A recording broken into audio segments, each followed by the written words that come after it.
एवढं नाही, आकाश एवढं भांडवल आहे आपल्याकडे. किती भांडवल आहे, त्या भांडवलाची गिनती सुद्धा करता येत नाही. भागवतामध्ये पाहिलं तर 18 पुराणाचे भागवत आहे ते. किती? 18 पुराणे, रामायण आहे, पुन्हा भगवान शंकराचं शिवलीला अमृत आहे, 18 पुराण आहेत आपल्याकडे. ज्ञानेश्वरी गाथेसारखा पवित्र ग्रंथ आहे. एका शब्द बोलायला गेलं की 2 तास कसे निघून जातात ते माणसाला कळत नाही. पण 2 तासामध्ये जर तुम्ही कीर्तनामध्ये आई बाप सांगितले, संसार सांगितला, त्या माणसाचं कीर्तन चांगलं होतं. पण त्या माणसाने ज्याच्या करता कीर्तन ठेवलं होतं त्या माणसाकरता ते कीर्तन चांगलं नसतं. कारण संसार तुम्ही केलेला आहे, संसार आम्ही बी करतो. संसार सांगून तुम्हाला काय फायदा नाही. महाराज सांगता संसाराच्या नावे घालून या शून्य. संसार कसा आहे? संसार तो कमळतो इकडे टिंगळ, सगळं तुम्हाला माहिती आहे. संसार करावा लागतो, दुःखाचा भोग भोगावा लागतो, नाना प्रकारचे कष्ट करावे लागतात. पण देवाची साधनेची भेट आपल्याला त्या ठिकाणी, देवाचं चिंतनच कीर्तनामध्ये झालं पाहिजे.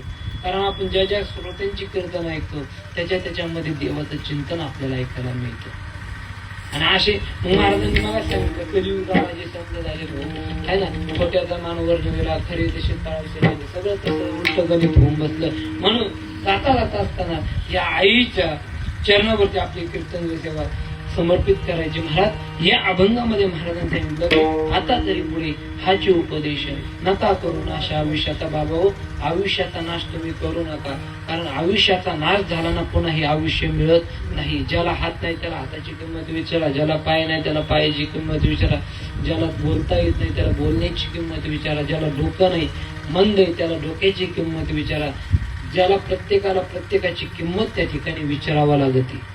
कारण ज्या परिस्थितीमध्ये जात नाही आपण तोपर्यंत आपल्याला त्याची किंमत कळत नाही. आणि ज्या वेळेला किंमत कळते ना त्यावेळेला माणसाला फार लांब गेलं राहतं, पुन्हा तिथे येत नाही. महाराज म्हणतात जोपर्यंत आपल्याला किंमत कळते ना ते किंमत कळण्याकरता मोजण्याकरता पैसे लागत नाही. देवाने एवढा सुंदर नरदेह दिला, देताना 1 रुपया सुद्धा घेतला का? डॉक्टरकडे गेलो दात काढायला 25,000 घेते, मी काढला आता है ना. डोळ्याचं ऑपरेशन करायला गेलं की 10-12 हजार रुपये घेतात, किडनी करायला टाका, सगळं करा. देवाने सगळं फुकट दिलं, पण या शरीराची किंमत आपल्याला नाही. ज्या वेळेला आपण एखादा अवयव टाकू त्यावेळेला त्या अवयवाची किंमत आपल्याला कळते. महाराज जोपर्यंत किंमत कळत नाही कळते तोपर्यंत आपण फार लांब पोहोचलेलो राहतो, पुन्हा माघारी येत नाही. आणि एकदा गेलेला दिवस, गेलेला काळ, गेलेला क्षण, गेलेली वेळ पुन्हा आपल्या जीवनामध्ये जर आणायची असेल तर पुन्हा आपल्याला या मृत्यू लोकावरती जन्माला यावं लागतं. आणि जन्माला आल्याच्या नंतर पुन्हा आपण ह्याच अवस्थेला प्राप्त होतो. महाराज म्हणतात किती वेळा जन्म यायचं, किती वेळा मरण पावायचं. मग याच्याकरता तुकाराम महाराजांनी या अभंगामध्ये उपदेश सांगितला, आता तरी पुढे हाची उपदेश नका करू नाश आयुष्याचा. सकाळच्या पाया माझे दंडवत करून या मन एक विधी, ना हित ते करावे देवाचे चिंतन. मग महाराज शेवटच्या चरणामध्ये तुका म्हणे लाभ होय तो व्यापार. लाभ आमचा सोपा आहे हो, लाभ काय दुर्लभ नाही, सगळा लाभच आहे. आता कीर्तन ऐकलं लाभ आहे, कीर्तन ऐकलं लाभ आहे, कारण कीर्तन झाल्याच्या नंतर जेवण राहतं, बरोबर. 70 कीर्तन ऐकलं जेवण येते. प्रत्येक गोष्टीमध्ये लाभ आहे, प्रत्येक गोष्टीमध्ये लाभ आहे. माणूस संसार करत असताना त्याच्यामध्ये सुद्धा लाभ आहे, परमार्थ करत असताना त्याच्यामध्ये सुद्धा लाभ आहे. कुठं बाहेर गेला तरी माणसाचा लाभच आहे, कारण लाभाशिवाय माणूस बाहेर जात नाही. कारण का? लाभाशिवाय माणूस बाहेर जात नाही, कारण प्रत्येक गोष्ट जिथं लाभ आहे तिथं माणूस गेल्याशिवाय राहत नाही. म्हणून महाराज सांगतात तुका म्हणे लाभ होय तो व्यापार, हा ना. मग हे सगळं कशा करताय